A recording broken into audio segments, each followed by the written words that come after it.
Did Hinduism really begin during British rule? That's the echoing question in recent times.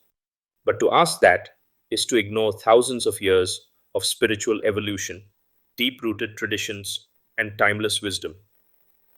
Hinduism is not a colonial invention, it's the living soul of Bharat, shaped long before the first European ship ever touched Indian shores. Let's walk together on a journey through time, not through textbooks, but through sacred forests, temple chants, and the firelit eyes of seekers who shaped this civilization. Long before the word Hinduism was coined, the land we now call India was already pulsating with the rhythm of the Vedas. Vedas are some of the oldest spiritual texts known to humankind, dating back at least 1500 BCE, if not earlier. These were not dogmas enforced by priests, but hymns revealed by rishis. Rishis, in a way, can be called as spiritual scientists as they tuned in to universal truths through inner silence. Swami Vivekananda put it clearly. The Hindu is a peculiar person. He does not want to go to heaven, he wants to be free. This desire for moksha, liberation, predates the British, the Mughals, or any kingdom for that matter. As time flowed, the early Vedic chants evolved into deeper questions. Who am I?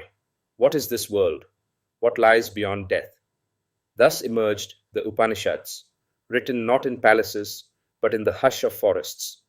Their messages were simple yet profound. Tattvam asi, you are that. They introduced to the world about Atman and Brahman, the self and the supreme, concepts still studied in global philosophy today. So, when did Hinduism consolidate? Not in 1850, but perhaps in 500 BCE, when seekers, saints, and scholars began distilling rituals into philosophy. Or maybe it was during the age of the Mahabharata and Ramayana, where eternal truths took the form of epics.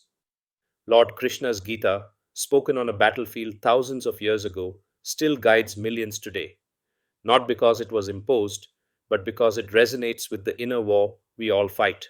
Fast forward to the 8th century CE.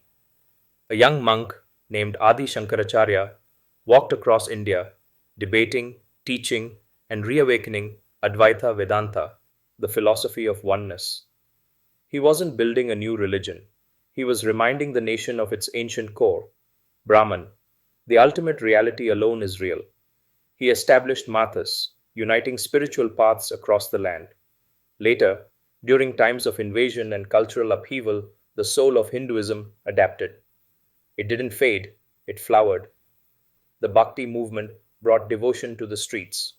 Saints like Mirabai, Tulsidas, Kabir, and Tukaram broke social barriers and united people, not through a British system, but through the language of the heart. They didn't need approval from the crown to worship their beloved. Hinduism is not a system to be defined by census. It is Sanatana Dharma, the eternal way. Sri Aurobindo powerfully clarified Hinduism is not a mere religion, it is a vast and complex thing, not so much a religion as a culture, a spirit, a way of life. Hinduism survived and thrived not because of foreign invasions, but despite them. Invasions tried to label, dissect, and control it, but they couldn't box the unbounded. Even the term Hinduism was not originally Indian.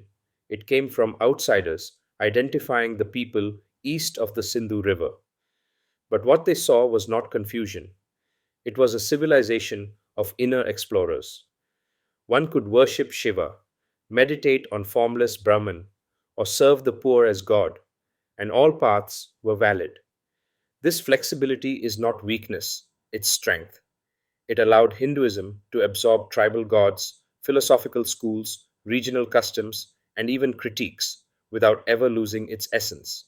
So, to those who say Hinduism was consolidated only under British rule, remember this: an empire lasting 200 years is not even a blink for a tradition that has flowed unbroken for over 5,000 years. What we call Hinduism today is not a recent construction. It is the accumulated grace of sages, saints, storytellers, and seekers passed hand to heart, generation after generation. And it lives on, not because of any government or ruler, but because it lives in the human soul's longing for truth. So, the question is not when Hinduism was consolidated. The real question is, are you ready to rediscover the timeless truth that was always within you?